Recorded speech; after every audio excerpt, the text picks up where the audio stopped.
Hello and welcome to A Cup of Spirituality. We are so glad you are here.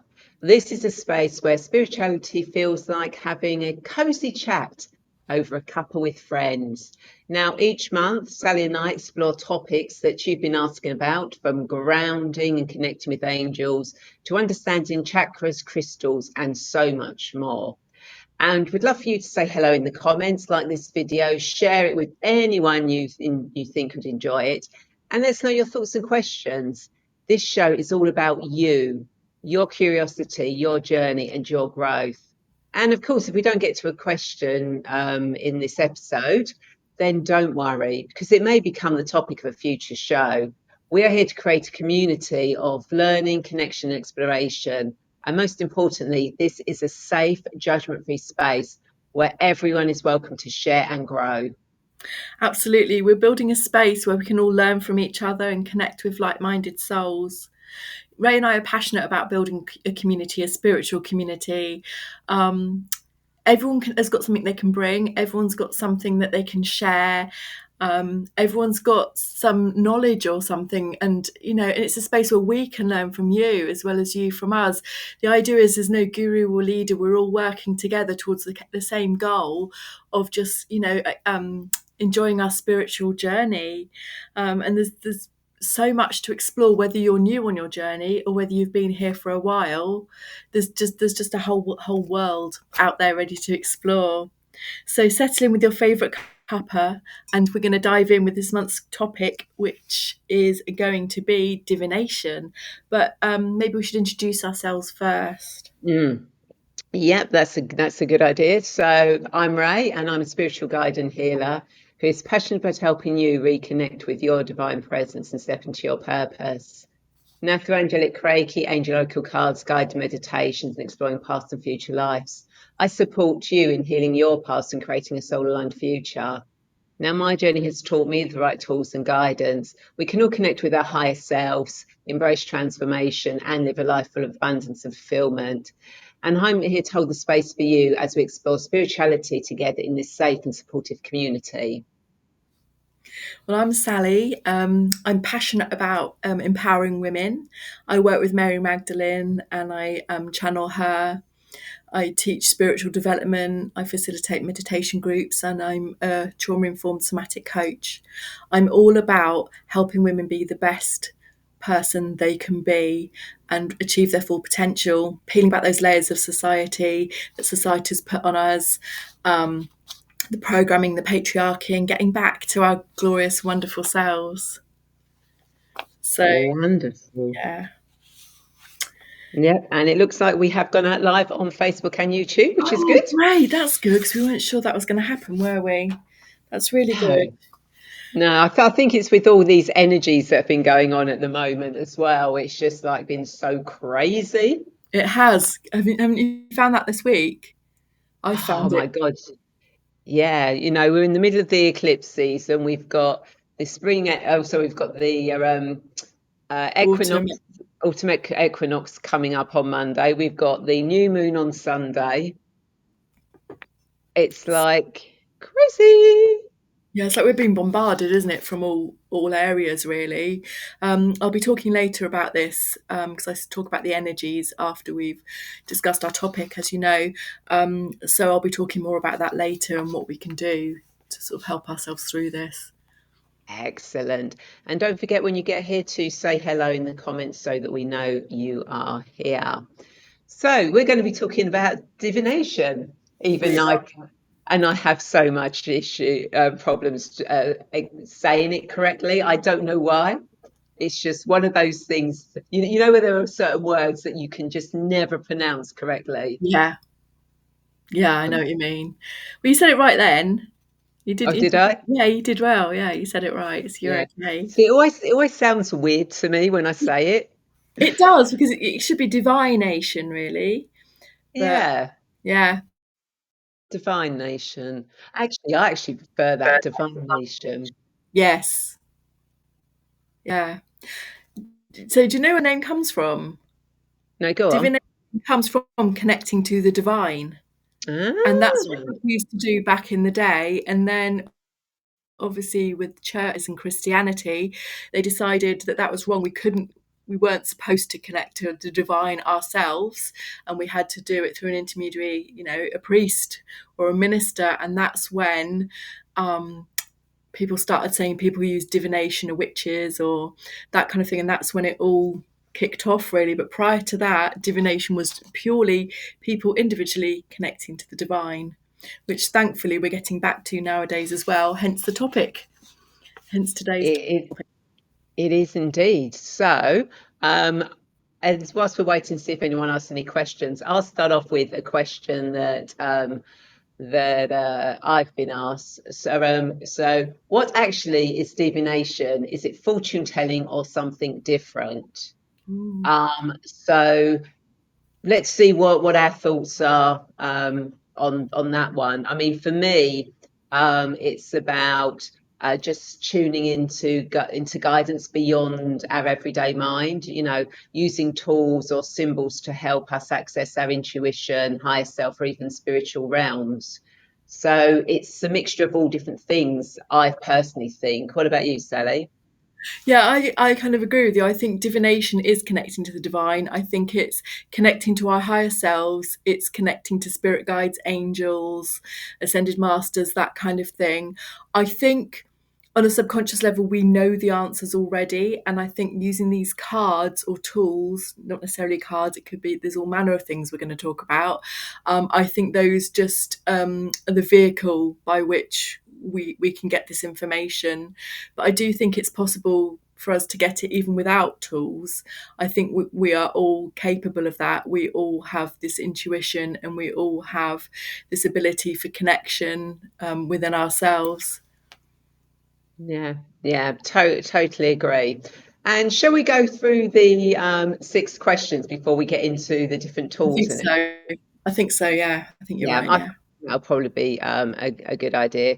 So the next question was, do you have to be psychic to use cards, runes, or pendulums or anything else, or can anyone try it? Sally, what do you think? No, you don't need to be psychic or anything like that. You can use it and you will get amazing results.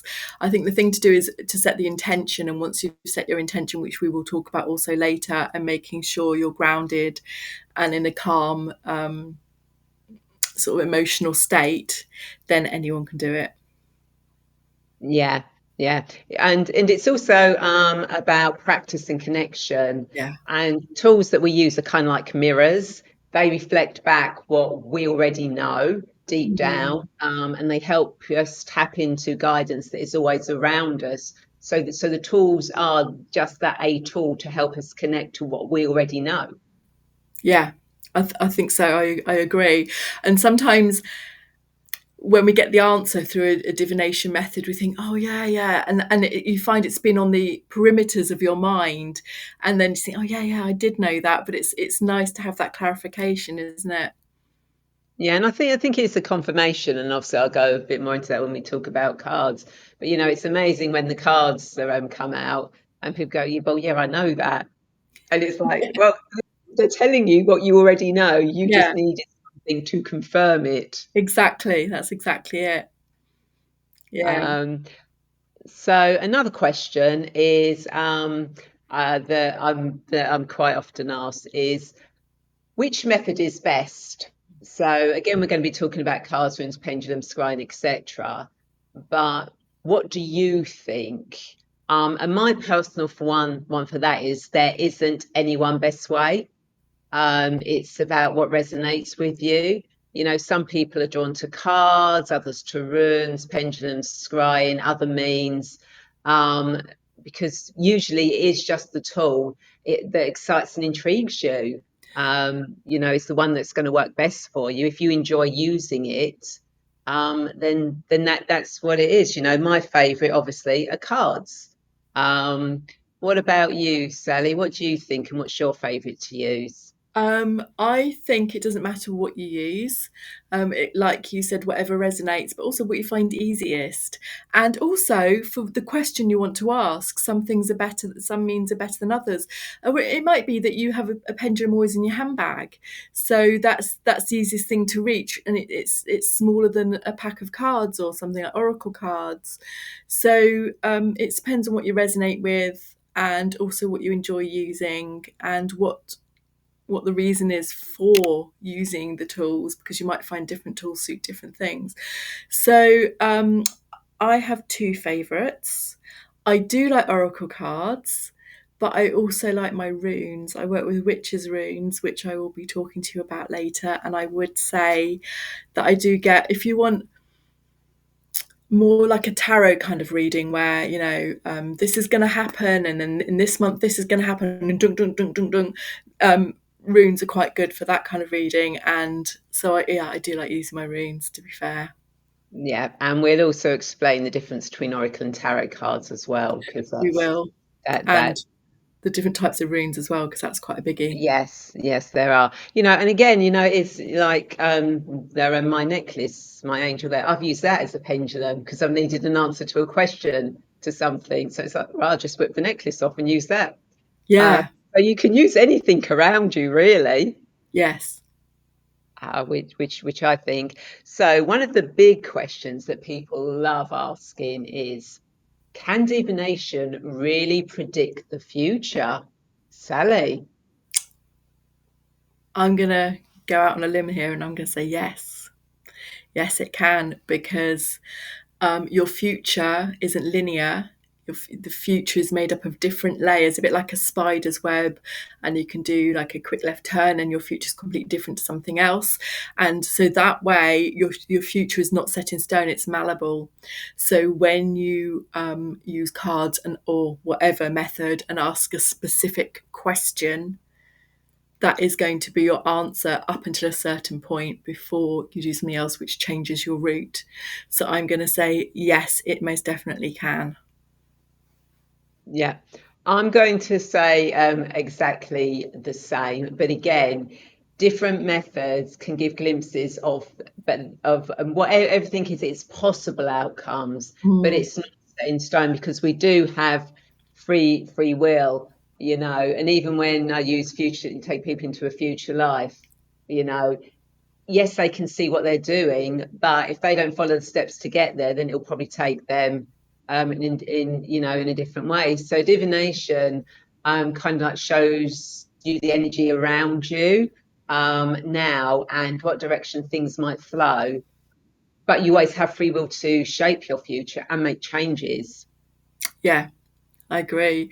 And that's the wonderful thing about the future, isn't it? That it isn't set in stone, and things we do can affect it further down the line. And it means we can change our futures.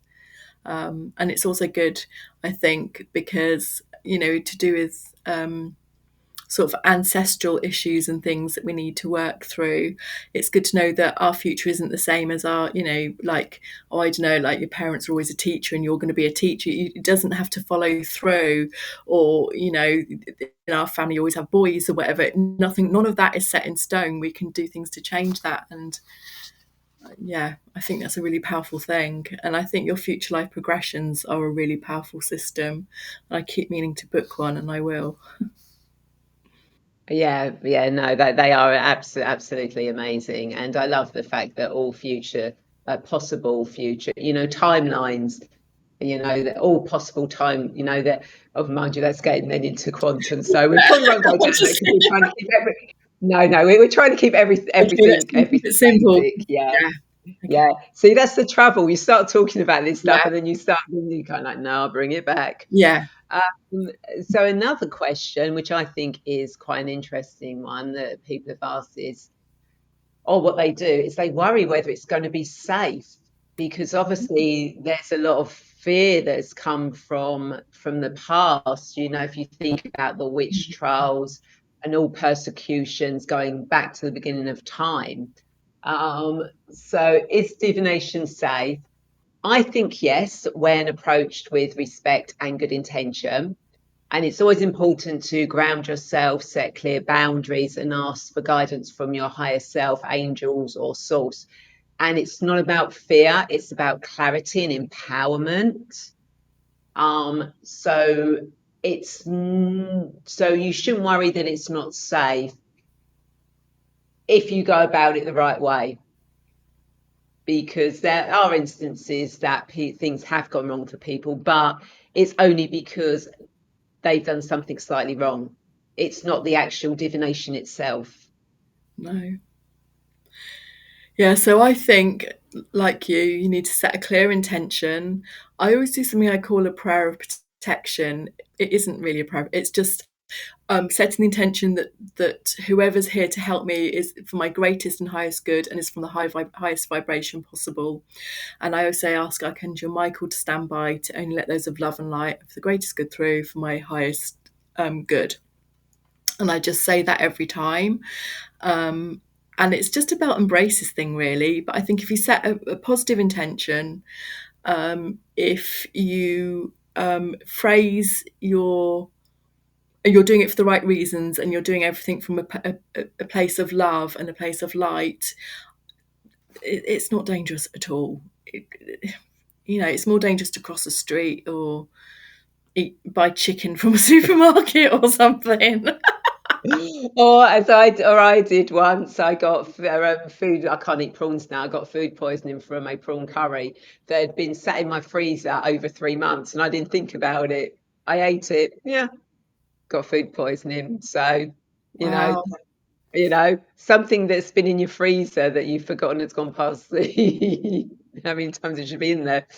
It's probably much more dangerous. Yeah, Um, exactly. So I don't think it's an issue. And it's not like you're doing something that I don't know, like something dodgy like a Ouija board or something like that. You're just using cards, you're just using a divination tool. There's nothing dangerous about it. yeah. I've been doing it, oh my gosh, a really long time and I've never had a negative experience yet. Have you ever had it?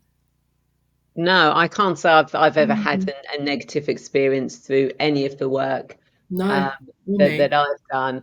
But it's interesting about the Ouija board because again, that is the divination tool, um, and it does have some bad connotations with it. But it was known as a message board as well.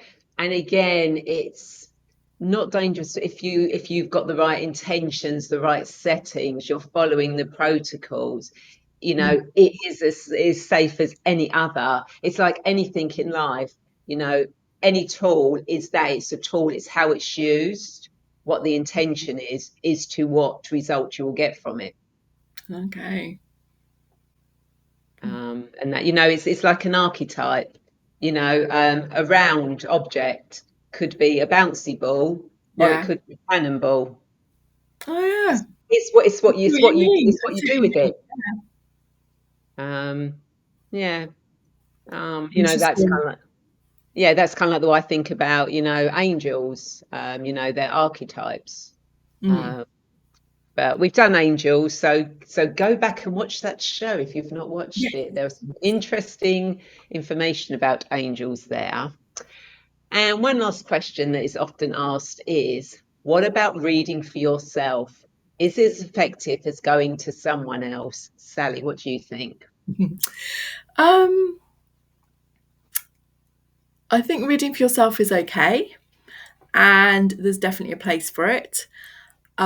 If you go to get a reading from somebody who really resonates and you know they're legit and you trust their judgments, sometimes going to somebody else for a reading can give you a better result if you're not used to doing divination for yourself, I would say. But it's about finding the right reader who's experienced, who's got good reviews, and whose energy you connect to, whose energy you like. I do feel you can get sometimes a better, more specific answer going to somebody else if you're not used to doing it for yourself or you're not practiced in it. Yeah, I think so as well. I get better readings when I go to somebody else, but that's because Even though when you're doing the reading for yourself, you kind of like take yourself out of it to allow the higher self to come in. There's still that little bit of ego with you. Hmm. But I think reading for yourself is a good way of strengthening your intuition. Yes, Whereas if you're receiving a reading from someone else, it can offer a fresh perspective I like to that. it. So, yes, read for yourself, develop your intuition. Don't put the card back because if you're doing a card because you don't like what the answer is. Because I've known people that do that. It's like, oh, I don't like that card. I pulled for myself, put it back. And it's like, oh no, that card, there's a reason why that card came out. Don't put it back. You can always Um, ask for another card for clarification to explain it more. Then the two of them together give you the full message. That's always a good idea. yeah, that is always good. But so yes, play with the divination tools. See what you get for yourself, and then as you're feeling good at that, use them on other people. Mm, Practice. I mean, with anything, it's practice and confidence, yeah. and you can use anything. As I said, I've used my necklace before, but you can use anything for divination. And we're going to get into some of the things that you can. So Sally mentioned runes. So tell us all about the runes. Okay, so runes, there's the Elder Thaffark runes, and there's a couple of other different kinds of runes. I am going to find my notes. Yes, so they come from the Old Norse word, which means secret or mystery, and they started as letters. And then people started to write them in combinations, and like they might do them as a asking for an easy, smooth labour when they're giving birth, or to win in a battle, or something like that. And they were used for centuries, for thousands of years. And then, with the rise in paganism in about the 1800s, they brought in witches' runes, which is the thing that I read. So I'm going to show you a few. Now, what I love about runes is that, so I actually have to be honest, I cheated and bought these on Etsy. But look, the person on Etsy, literally, these are just pebbles from the beach.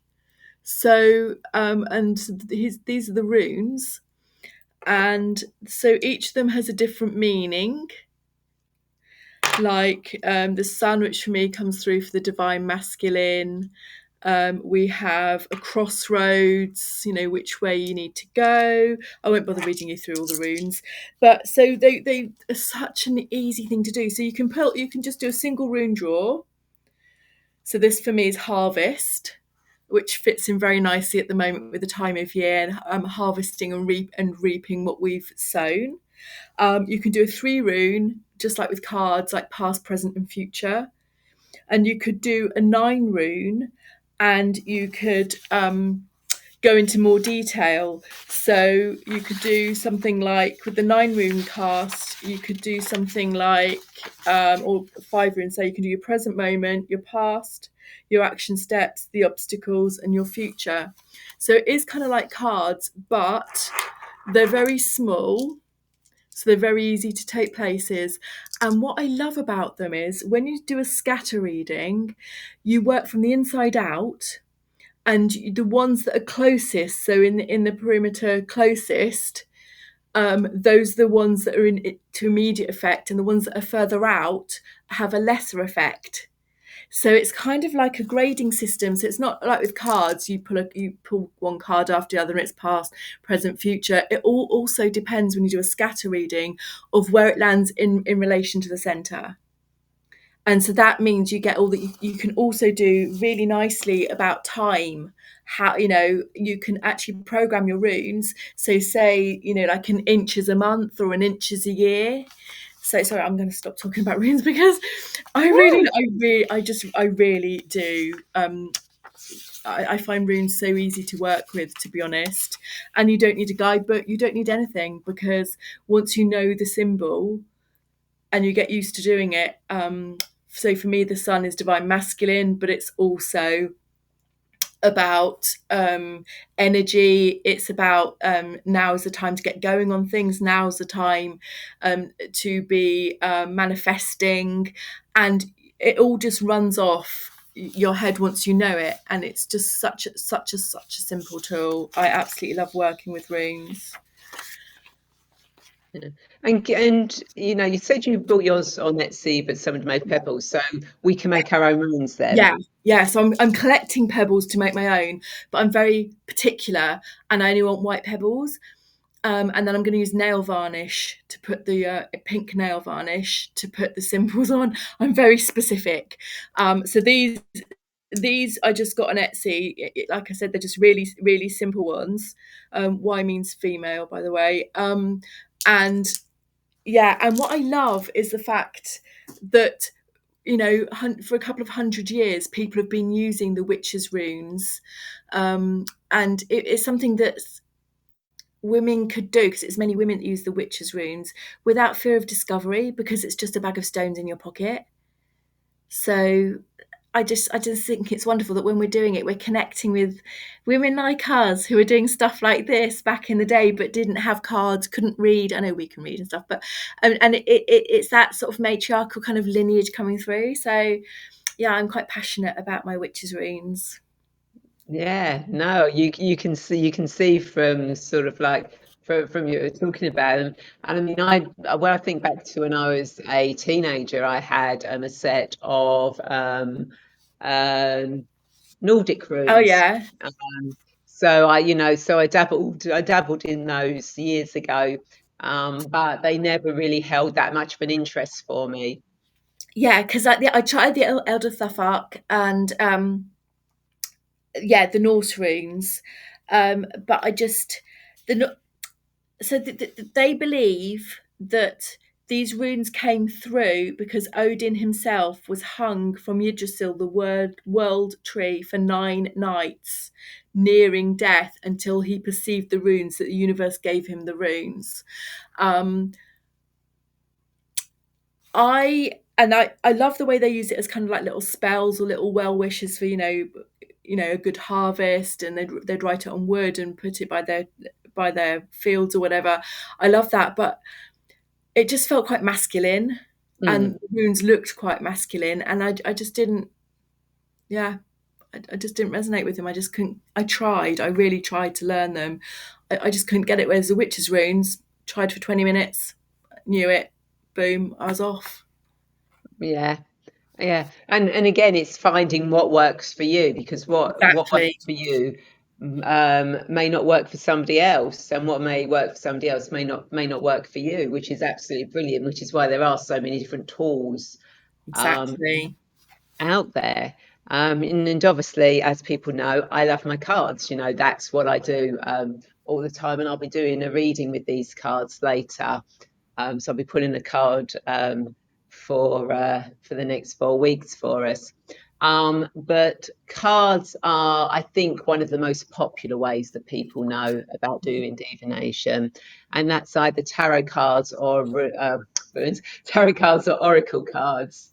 Now, when I was younger, I used tarot cards, but eventually I kind of like went on to oracle cards, and I actually prefer oracle cards now to actual tarot cards. And the way I see the difference between the two is that tarot cards are more like predicting the future. They're telling you what the possibilities are if you follow certain things. Whereas the oracle cards, to me, are more about what's going in your life at this moment in time.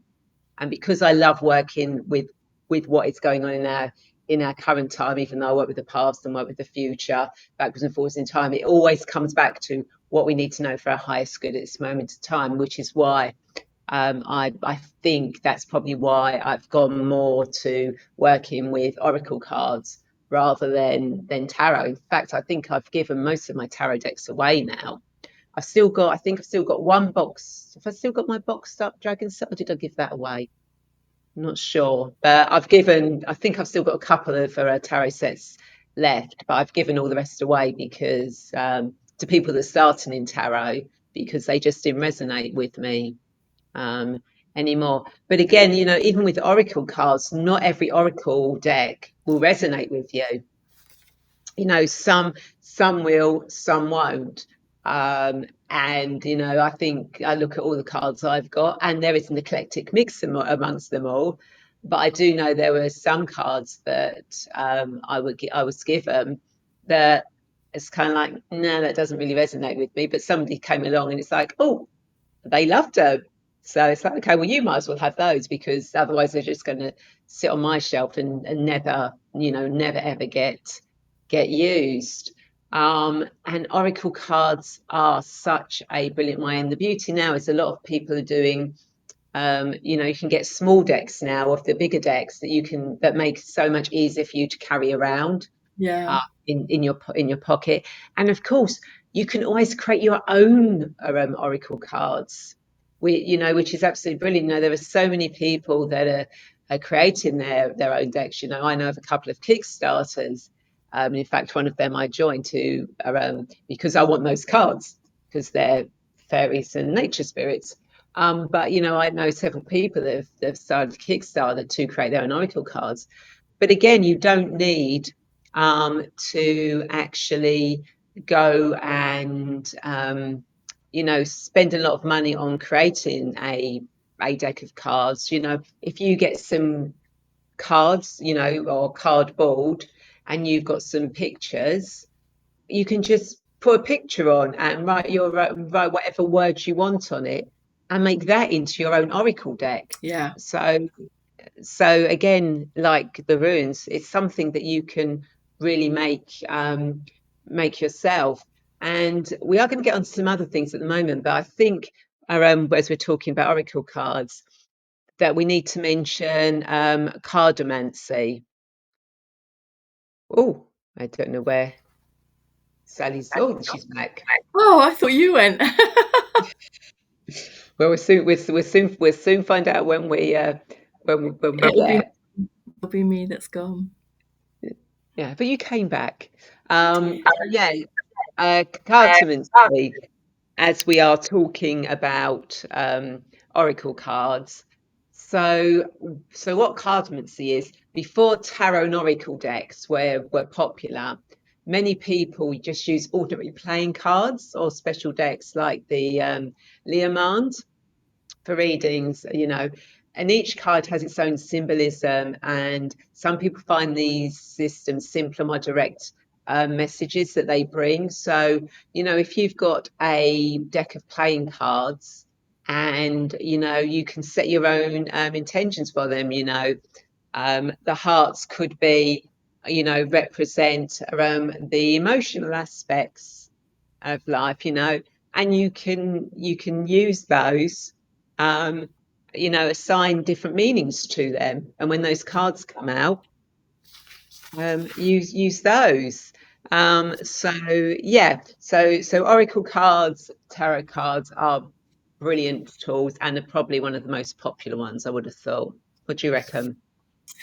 Yeah, I mean, I think oracle cards are so popular because there's such a vast variety out there, and there's a deck to suit everybody. And I think that's why they're also popular, and also because they're pretty.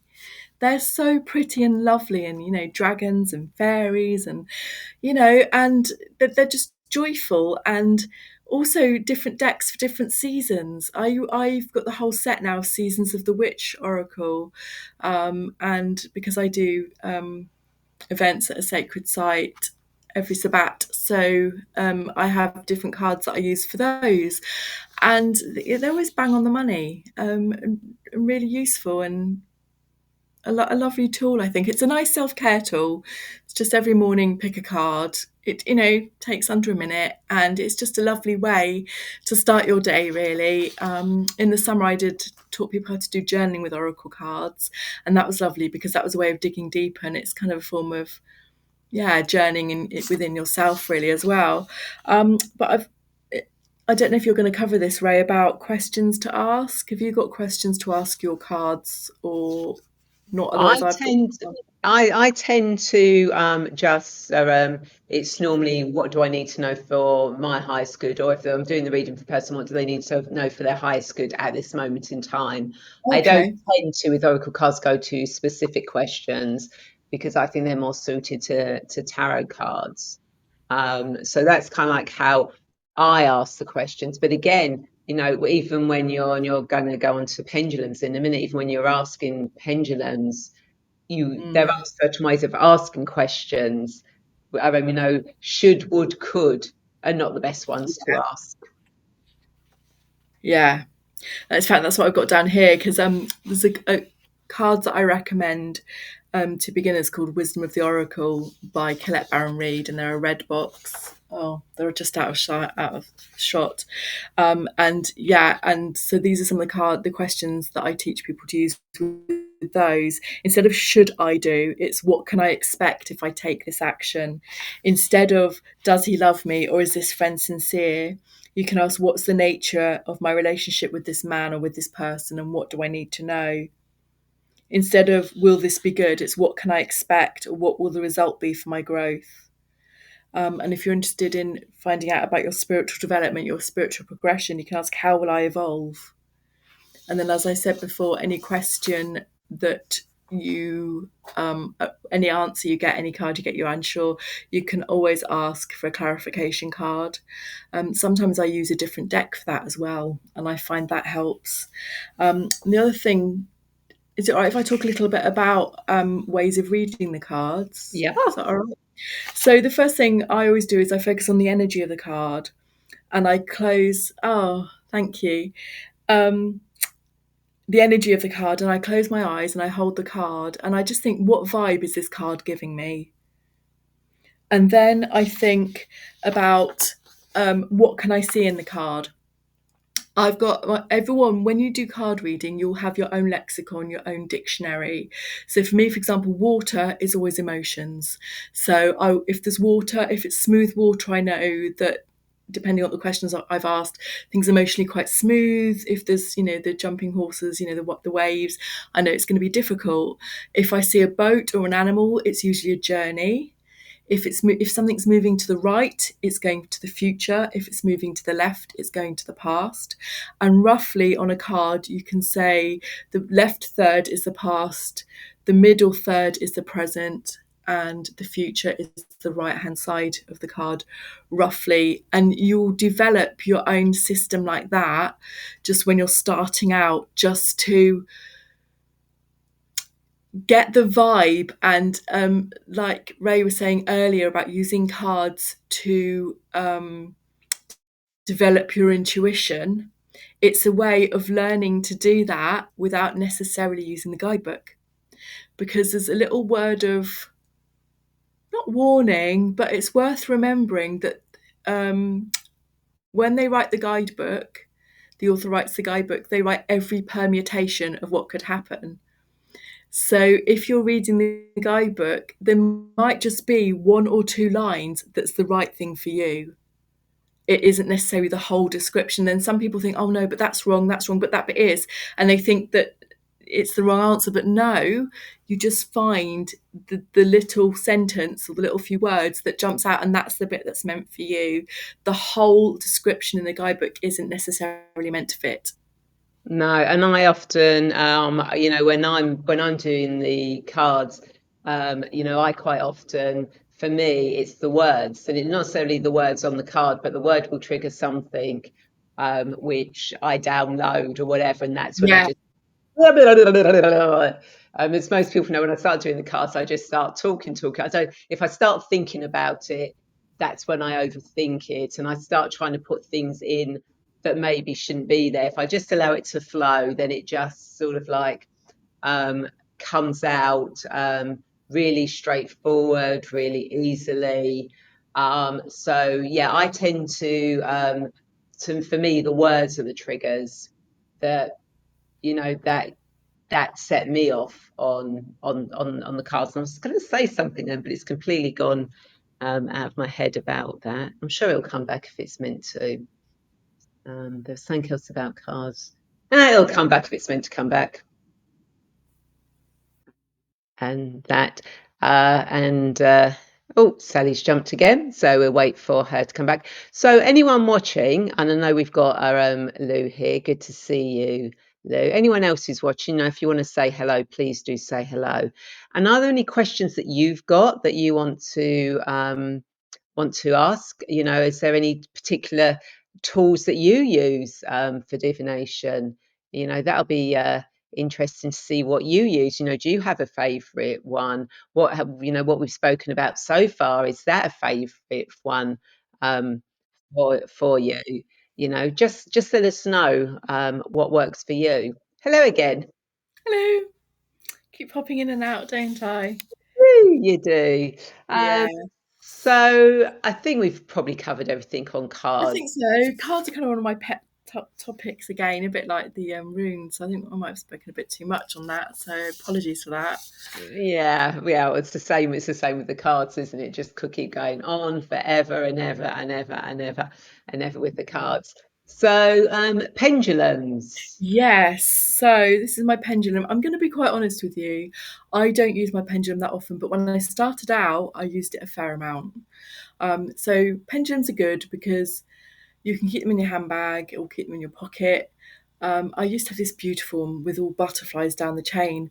It was really lovely. Nice. But the problem was because I kept it closed up in my handbag, it all got bent, and now it's all wonky and it doesn't. Oh, So to be honest, the chain ones or the ones that are just string or something are better.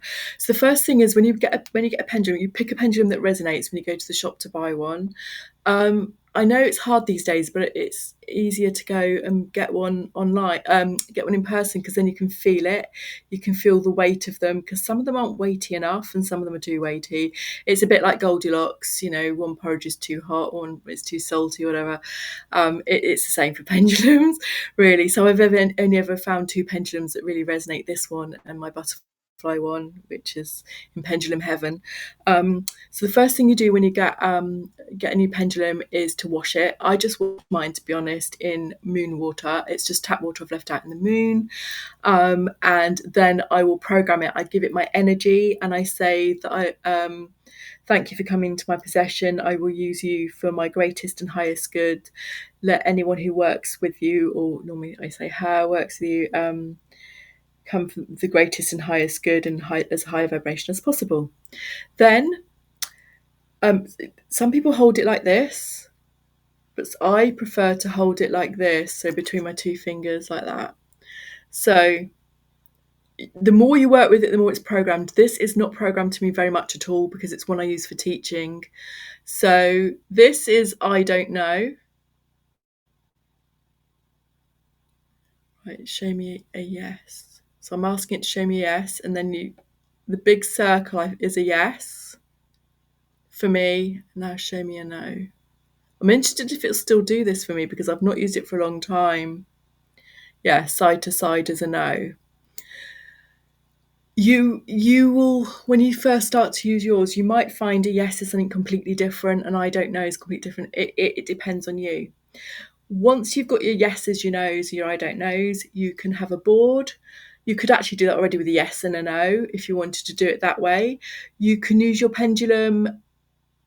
I used to use it for things like if I wanted a nice restaurant to go out with, I just put it over my local area and you can ask it, program it, and it will move on the map to where you need it. I've actually used my pendulum once to help find a child who was missing, or a teenager, in fact. And I didn't get it to the exact house, but I got it to the town where the teenager was. It wasn't like they got kidnapped or anything. It's just they didn't want their parents involved, so they moved to a different town. So I've done that.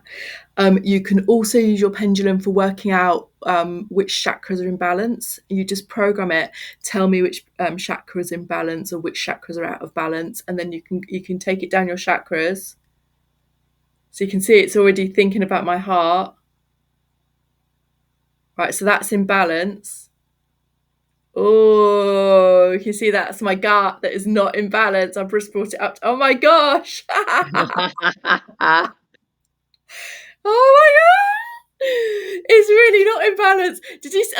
I don't think I can really demonstrate. Did you see how it starts it by itself and it's yeah. pulling down and then it's yeah. Anyway, so you can use pendulums for that as well. So and you can ask things like, do you see love in my future? Do you see a job? Oh look, no,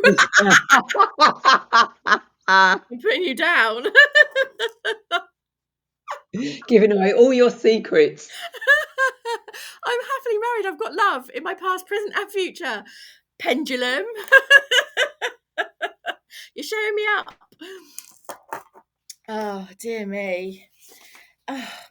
So there's different questions. Yes, no's work obviously better with pendulums because you're not going to get a complicated sentence, really, are you? Because all you can have is yes, no, and maybe. Um, Anything else? Yeah, you can even use it. Oh, yes. The other thing I used to use it for was crystal. I'm not actually even putting you down. I used to use it for crystals. So if you intuitively, I used to have one of those macrame things that you could put different crystals in. They do them as little cages as well, where you put a Cages. crystal Yeah, in. I've got a, a Herkimer diamond, that own one that I use as a pendulum. So what I used to do is use my pendulum and go across my crystals and choose a crystal for my day, which I'd put in one of these cages, and then wear that crystal for the day. So there's also, oh god, it's bringing me back to back in the day when I used to use my pendulum a lot. So there's lots of ways you can use a pendulum, and it is, as it turns out, it is quite fun. Um, I think it was just offended that we spoke so highly of oracle cards, and I think it's just playing up because of that. Yeah, so sorry about that. But where my pendulum, I've got two. As I said, I've got the Herkimer diamond one that's in a cage on a piece of chain, but I've also got a angelite pendulum, but the bottom got chipped off. But I still use it because I just love it so much. But what's interesting, but obviously when I use mine, when mine's a maybe or I don't know or it doesn't want to answer me, it just moves backwards and forwards. If it's a yes, it goes clockwise. If it's a no, it goes anti-clockwise. Oh, interesting. So that's how my pendulums work with me. That's how it works with me. Isn't that interesting the way they all slightly different, isn't it? Did Exactly. question already? I've just noticed. No, I was going to bring that up in a bit, but we can Okay. do that now if you want. Um, so Lou says, where do you buy your runes cards? And again, we'll go on to other things as well that you can buy. What about you, Sally? Where do you tend to get yours I from? get my runes from Etsy. I'm really passionate about women, so I will only use runes designed or created or made by a woman. And mostly with oracle cards, the same, to be honest. With oracle cards, I try not to use the big shop that's named after a very, very long river. I try not to use the river shop. I try and use little independent places where I can.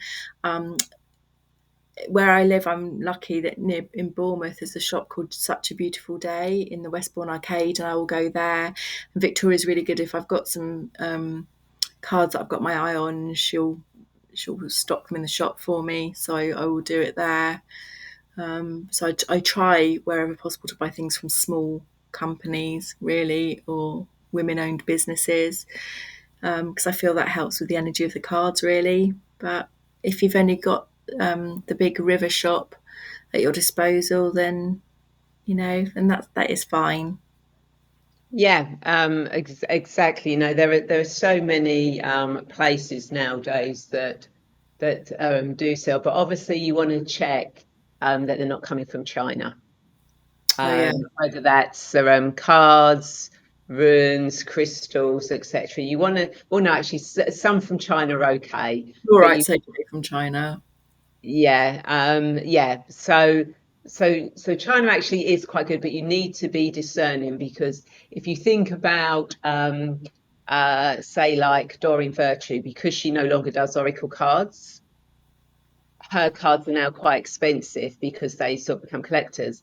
But you can see online there are versions, but you want to ask questions because there's a lot of copies that are on inferior cardboard. They don't look the right. So if you see any that look like they're a bargain, ask some questions. As to, even get them to take a picture, they take a picture of the side of the card, like her unicorn cards, they've got a gold edge to them. And if you see online that someone's offering the unicorn cards, but doesn't look like they've got a shiny edge, chances are they're not actually genuine ones. So, always be discerning if you're buying online. Me personally, I have bought cards online because I've not been able to get them anywhere else. But also, I love going into shops, and quite often, I don't plan on getting a deck of cards. I was down in Glastonbury once, and I had in mind this oracle deck I wanted to get. And I saw it in the shop, but I didn't actually get it. And then when I went to the goddess temple, I ended up getting 2 packs for the same price of goddess oracle cards, because obviously they were meant to come home with me. So yeah, you can um, you it's where you feel happiest by buying them. And Mm. again, like I said earlier, somebody I know, Anna Froelich, she's just done a Kickstarter, which I put some money in because she's created an Oracle deck, and I love the cards. So, I'm waiting for those to come to me. And I know where they've come from, who created them, the energy around them. Yeah. And in fact, if you check out my Angels and Destiny extra, I did an extra magic show on there. She actually shows the cards and does a couple of readings from them. So do check them out. They are absolutely amazing. But yeah, to answer your question, we've gone in a roundabout circle. Wherever you feel guided, if you can go somewhere and actually pick them up, whether that's runes, cards, crystals, whatever tools you want to use, that's good because you can then feel the energy and the provenance of them.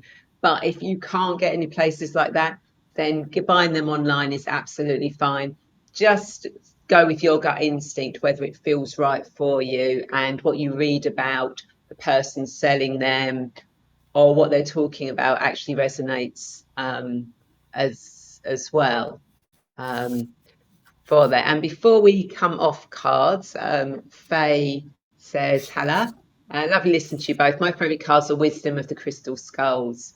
Yeah, I know a lot Mhm. of people do like the Crystal Skulls um, uh, cards. I personally never really, the Crystal Skulls have never sort of like really called to me. Um, I have to admit, Midge's Hedgehog skull, I actually quite like that. And actually, in a previous lifetime, my body somewhere is in a Colombian jungle somewhere, where I got hold of a gold crystal skull. Um, but hey, Wow. no idea. But anyway, that's a past life. So That's amazing. maybe that's why I don't resonate with crystal skulls, because Yeah. in a past life I found a gold one. Um, Wow. yeah, I know. That just came back to me then. And of course, when we're talking about pendulums as well, that leads on to dowsing, which everybody, that has been used for centuries to find water and ley lines and energy grids. And I've played with dowels with rods in the past, not really done anything recently. And they're again, you're so easy. I mean, you don't really get wire. Oh, so he's gone. You don't really get wire coat hangers anymore. But they are easy things to make, and that's how people used to make them through um, uh, metal coat hangers. But as I said, we don't really have Mm. those these days. Uh, so you can't. It's really hard to make them that way. But people were making them for years like that. Yeah. Yeah, that's true. Yeah. Yeah, I haven't yeah. dowsed. No, I'd I like keep, I to. keep, I really I want keep meaning to do it again. And when I get my to. retreat properly, I probably will, because obviously I want to know exactly where to put my labyrinth and everything. Um, but yeah, is anyone watching ever doused? That'll be an interesting one. Yeah. I'm sure a lot of people when they were kids must have done it.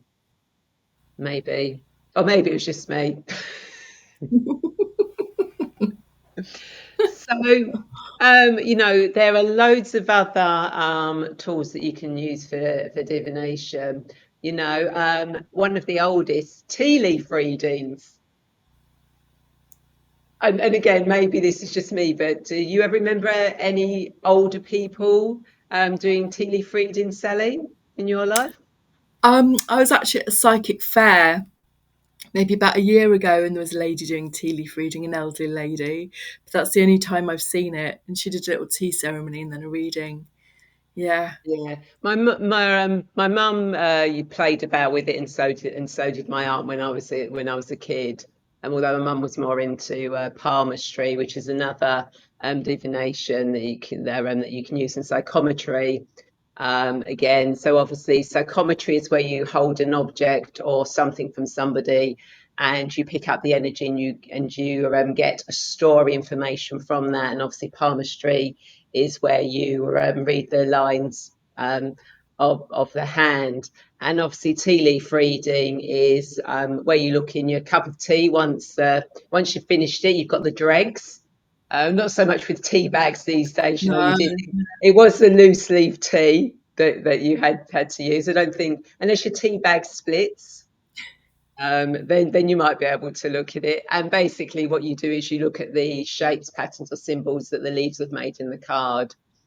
Um, and most people find meaning in what they notice. Um, but again, it's down to what symbols mean for you. Seeing a horse's head could mean something for you, but seeing a horse's head could mean something different from somebody else. So but that's the way of doing divination. So if you are having a cup of tea at any time and you see leaves in your cup, have a go. Yeah. Swirl it round 3 times. What guidance do I need now? Tip it up, bring it back, and see what shape um, you have got. Um, Mm. and that, and I suppose you can, and also I suppose you think about it, clouds again. You can use those as their own divination. What shapes?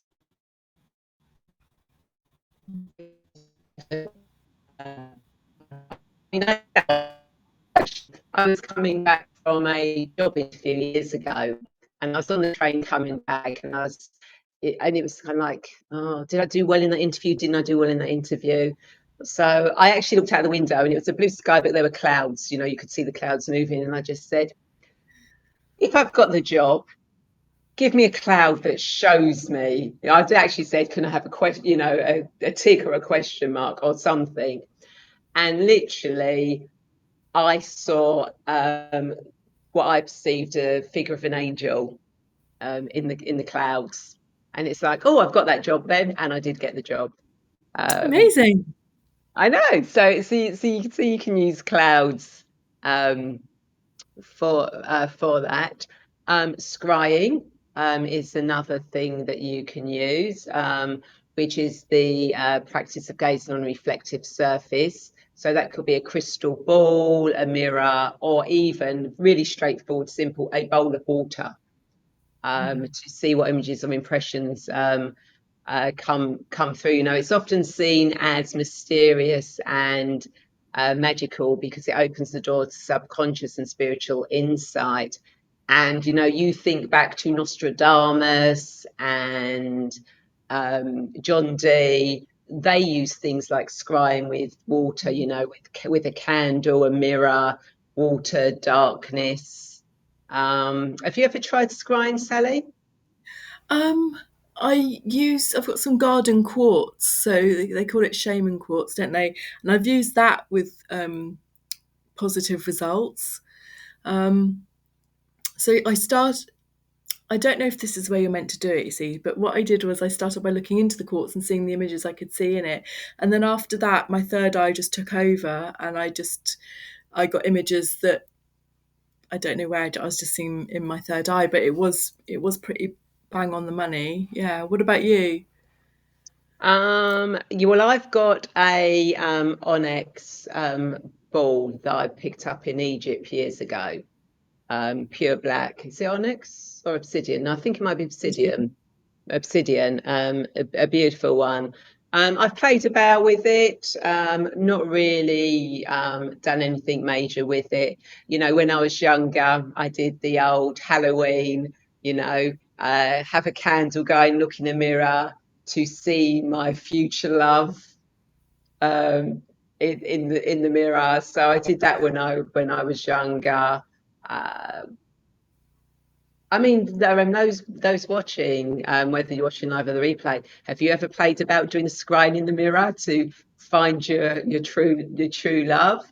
Around about Halloween, and of course, our apple peels. That's also been used for divination as well, isn't it? Um, Oh, yeah, you peel. So you peel an apple, and you just kind of like peel the whole thing off, and yeah. then you whatever letter it makes is the name is the first letter of the name of your future love. Oh, Yeah. God, all these little things keep coming back now that I played with, when I was younger. God, I did dabble quite a lot in various things. Um, Another thing I also dabbled in is numerology. oh, Do you use that at all, Sally? not at all. I literally know nothing about numerology at all, I'm afraid. Yeah.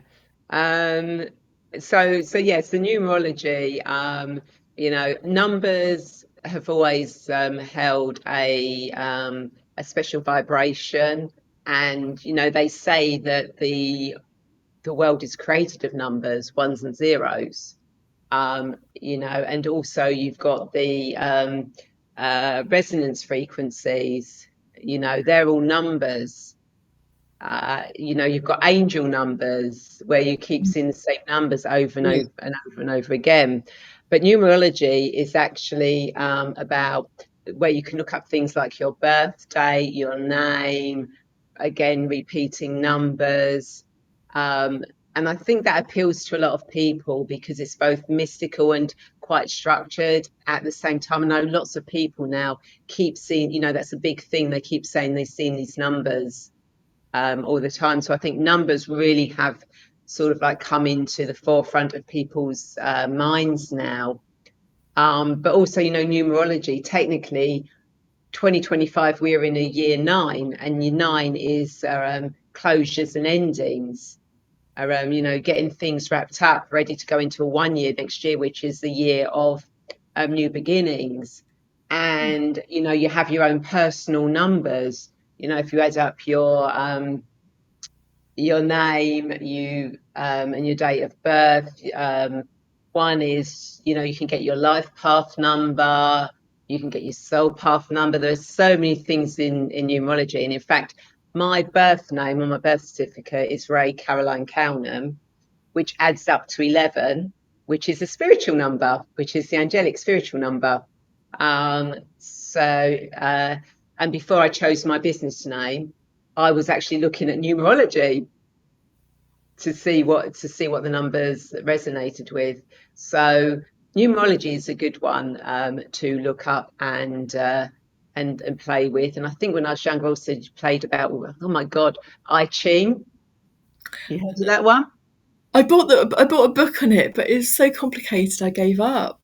I know you kind of like have to use the book to get the answers because it's these lines. Uh, Mm, and you can use coins, don't you? Two yeah. heads. Two heads is a long. Oh, I can't remember what it was, but people look up I Ching. It's another great Mhm. divination tool. Um, we were just talking before we came on. Bibliomancy. I just love that word, and I've done that. Have you done that, Sally? Mhm. Yeah, I mean, I don't know if this is the correct thing, but what I've done with groups and things is you flick a book, and then whatever page you land on, that's the reading. Is that the Yeah, thing? yeah. It is basically opening the book to a page, and seeing the words that stand out. Um, and quite often people will use sacred books, sacred texts, poetry, books with personal meanings. You can actually get my mum's actually got one. Actually, my mum's got one where you can actually, it's set out for, you ask a question, and whatever page you open on, that is the answer to the question. Oh, Um, so, so that's a good one to try. So if you've got a favorite book, and maybe you've got a romance novel or something, and you want to, it's my, am I going to find my partner, or is my partner the love of my life? Am I going to get you flowers? And open a romance book. So oh God. see what, again, you can use anything, to do it. And another one I came across, which I've never ever done, is wax and candle divination, which is known as ceromancy. So basically, what that is, it's melted wax stripped into water, and you watch the shapes and the movements that are created, in the water. And again, candle gaze. Well, I suppose you can include candle gazing as well, where you gaze into a Mm. flame and see what movements and shapes you get, which I think a lot of people have probably done. If not with a candle, then when you've been sitting by a fire. Yeah, I've done that before. Yeah, I do it most winters. Yeah, it's remarkable how accurate it actually is. You can get a lot from it. Yeah. Yeah, yeah, exactly. And then signs or omens in nature is another good one. When you Oh, notice patterns yeah. or signs in everyday life, like a bird appearing, the way the wind changes, repeating coincidences, again, they're natural signs that are often felt as messages, from spirits, angels, universes, gently nudging us. So there are so many things that you can use. I do It's that a lot with the wild animals. When I hear geese, that I know that that's a good omen for me. Wild geese and also bats, and I've got different things that I need for different things. But yeah, I think that's a real powerful one. Nature. Yeah, yeah. And nature is one of the most powerful things in the world. And Lou said, "Did you see anything in the mirror, Ray?" No, you haven't. So Lou's done it. I can't remember. It was a long. I mean, we are. I'm in my 50s now. We are going back. 40, 30, 40 plus years. I was young when I was playing about with that one, and my memory back then isn't the most. So I can't remember if I did see anything, in a mirror. If I did, it obviously wasn't something that really stuck in my mind. Mm. Um, and that. So, anything else you can think of, Sally? I think we've covered everything that you've brought up. So many things that I hadn't even thought of for this. You've come up with loads. Well, some I knew or I remembered, but I was doing the research on different things. But it's only when I've started talking about them that I remembered. Oh, I've Yeah. actually done. Oh, I have done that. I have done that. Mm. So again, everyone watching, think back to what you may have done that you may not remember now, or that you don't do now, but maybe you did something. Maybe someone in your family did something, um, that was divination that you've not actually, until you actually think about it, you remember, go, oh yeah, Yeah. maybe we did that. So go back, check. Mm. And Michael Adams says, wonderful conversation, Ray and Sally. Oh, thanks, Michael. For great health, both to you. Thank you, Michael, so much. So I think we've probably covered everything we can, on this topic. So do you want to tune into the energies Yeah. of the next 4 weeks and tell us what we've got, what guidance we're being offered? So at the moment, we're in this liminal space between the end of summer and autumn. And sometimes our habit is to think, right, so we might Right. Ugh. So people have been feeling a bit under the weather. We've found that things that ordinarily wouldn't have stressed us out are things are coming to a head. We're in this eclipse season. It's a tricky time, and our automatic thing is to think, right, use our brains. How am I going to get through this? What am I going to do? What are my tools? Boom, boom, boom, boom, boom. But actually, at the moment, it's about just allowing ourselves to just go with the flow. So it's a bit like at the moment, it's all foggy and we're walking and we haven't got a sat nav or a GPS and our phone's not working. Or we're walking and there's this big river and we can't cross it and there's nothing we can do. So what we should do is to actually get into that river and just allow ourselves to go with the flow. At the moment, it's not a time for thinking and planning and working out with our brain.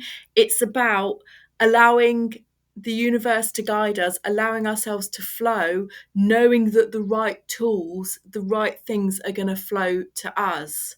And if we try and over process, overthink, and overcomplicate things by using our head rather than our heart, we might miss things that are going to make life easier in the next couple of weeks. So for me, that's what's been coming through in my readings, and in fact, that's what my most recent circle was about. I called it steeping in the cauldron, and it is about just allowing things to marinate, being in the water, which is relaxing and warm and gorgeous, allowing things to marinate, knowing that when it's time to get out, the stepping stones will be there for us to follow again, which will start really coming up at Mabon at the autumn equinox. So from maybe about the 24th of September onwards, it's going to be about the routes forward, what to do, what do we need to do on the way up towards Yule, Christmas. So that's the next stage, which I will talk to you about the next time we have this podcast in the next month. Cool. Thank you so much for that. Yeah, and funny enough, I actually pulled a card was it my show on Monday? And I think we had fogged in. And I've recently Oh, pulled a fogged in card. right. So that absolutely fits with the energy of the moment, doesn't it? Really? Yeah. Yeah. Yeah. Hmm. Interesting. Well, talking of cards, let's see what the cards want to say for us for the next few weeks. So, what does everyone who's watching this live or the replay need to know for their highest good at this moment? The next weeks, what does everyone who's watching this know for their highest good? Okay, we'll go with that one. So we have got Leap. You go first. The universe will catch you. Oh my gosh. That's exactly what I've been saying, isn't it? Oh, Exactly. So you can't make these things you up. can't. You really You know, can't. it just all works together. So yeah, take those steps. When you start taking those steps, the universe will catch you up. Trust that the universe will catch you Yeah. up. But you need to take those steps, have trust. That's what the universe wants, that's what the angels want, you to show Yeah. them that you have trust in them. So take that leap of faith. Yeah. Let them hold your hand through the season, this time. They want to walk alongside you, they want to help. Just, let them take you by the hand, and just know that you've got wingmen and women in the spiritual world just wanting to help walk this path with you. Yeah, and they will be there, when you take that leap, they will be there to catch you. And know that any leap that you take, even if something doesn't turn out the way you thought it was when you took that leap, there was a reason why you had to take that leap, and it will work out eventually for you. So, Yeah. don't ever be afraid to take that leap, knowing that you've got the backing of the angels and the universe behind you. If no one else has got anything they want to ask us, I haven't got anything more I want to add. Have you, Sally? No, I think we've covered a lot today. I think we've had. In fact, our show's gone on longer than normal because we've had a lot to Yes. Yeah, uh, to cover. So I'd like to thank you all so much for joining us today on A Cup of Spirituality. And both Sally and I hope that you found something meaningful to take away from this episode. And remember, this is your community, and we'd love to hear from you. So don't forget to share your thoughts, like the video, and subscribe to our channel so you don't miss our next chat. Oh, thank you, Lou. Oh, thank you, Lou. And if you feel you'd like to connect with us personally, you'll find our details in the description below. And we're here to support you on your journey however we can. So until the next time, take care, stay curious, and keep sipping on that spirituality. Take care, everyone. Bye. Bye.